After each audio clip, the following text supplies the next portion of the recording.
Hello बच्चों, let's read this question. The question say that reduction potential of four metal A, B, C and D are minus 1.66 volt plus 0.34 volt plus 0.80 volt and minus 0.76 volt. What is the order of their reducing power and reactivity? तो सबसे पहले समझेंगे बच्चों यहाँ पे हम लोग की कॉन्सेप्ट। अब की कॉन्सेप्ट यहाँ पे क्या लगेगा बच्चों? Electro chemical series. अब जरा इलेक्ट्रोकेमिकल सीरीज को बच्चों समझेंगे। इलेक्ट्रोकेमिकल सीरीज में क्या होता है बच्चों? मेटल को उनके रिएक्टिविटी के डिक्रीजिंग ऑर्डर में लगाते हैं। अब जैसे मान लेते हैं सोडियम है, सॉरी बच्चों पोटेशियम है, यहाँ पे सोडियम है, कैल्शियम है, मैग्नीशियम है, एल्यूमिनियम है, जिंक है, आयरन है, एसएन है, पीबी है यानी लेड है। और ये जो सीरीज बनाया जाता है बच्चों हाइड्रोजन के रिस्पेक्ट में बनाया जाता है। फिर इसके बाद कॉपर है, मरकरी है, सिल्वर है, गोल्ड है। ये हमारे बच्चों यहाँ पे गोल्ड होगा, गोल्ड का सिंबल होता है AU, तो ये हो जाएगा gold.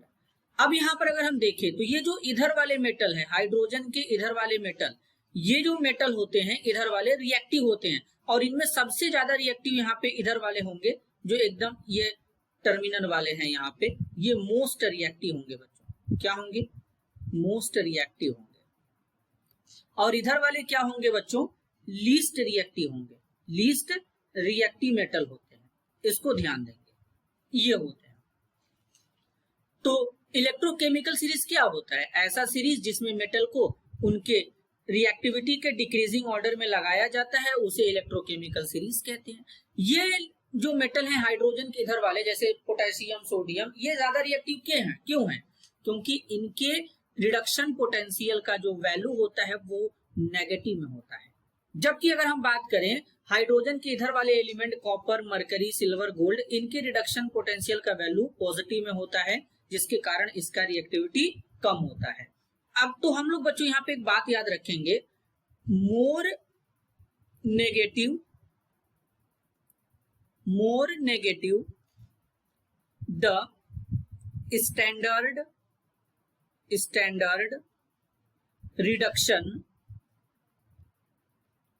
Reduction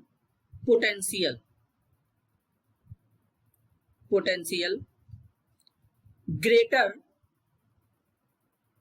is the tendency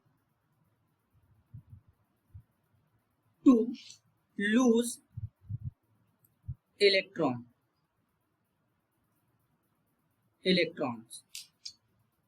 तो बच्चों अगर नेगेटिव में स्टैंडर्ड रिडक्शन पोटेंशियल का वैल्यू ज्यादा है तो उसका टेंडेंसी क्या होगा? इलेक्ट्रॉन लूज करने का बहुत ही ज्यादा होगा।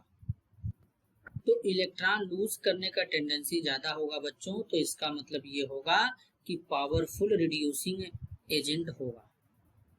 और साथ ही साथ यहाँ पे क्या है कि इनका रिएक्टिविटी भी बढ़ेगा अगर वैल्यू नेगेटिव में ज्यादा होगा। अब जैसे यहाँ पे 4 एलिमेंट दिए गए हैं, एलिमेंट A है, एलिमेंट B है, एलिमेंट C है, एलिमेंट D है। अब इनके स्टैंडर्ड रिडक्शन पोटेंशियल का वैल्यू यहाँ पे दिया है। A के लिए दिया है माइनस 1.66 वोल्ट, B के लिए दिया है प्लस 0.34 वोल्ट, C के लिए दिया है प्लस 0.80 वोल्ट और D के लिए दिया है माइनस 0.76 वोल्ट। तो अब हम देखेंगे कि नेगेटिव में वैल्यू सबसे ज्यादा कहाँ पे है। तो नेगेटिव में अगर हम देखें सबसे ज्यादा वैल्यू जो है नेगेटिव में वो किसके लिए है, तो यही हमको यहाँ पे देखना है। तो सबसे ज्यादा जो नेगेटिव में वैल्यू है बच्चों वो है A के लिए। तो A का जो हमारा रिड्यूसिंग पावर और रिएक्टिविटी जो होगा सबसे ज्यादा होगा। फिर इससे कम किसके लिए है? D का नेगेटिव में दिया है तो D आ जाएगा।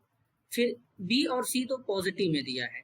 तो अब देखेंगे इनमें से पॉजिटिव में वैल्यू किसका कम है, तो B का, तो यहाँ पे B हो जाएगा और यहाँ पे C हो जाएगा।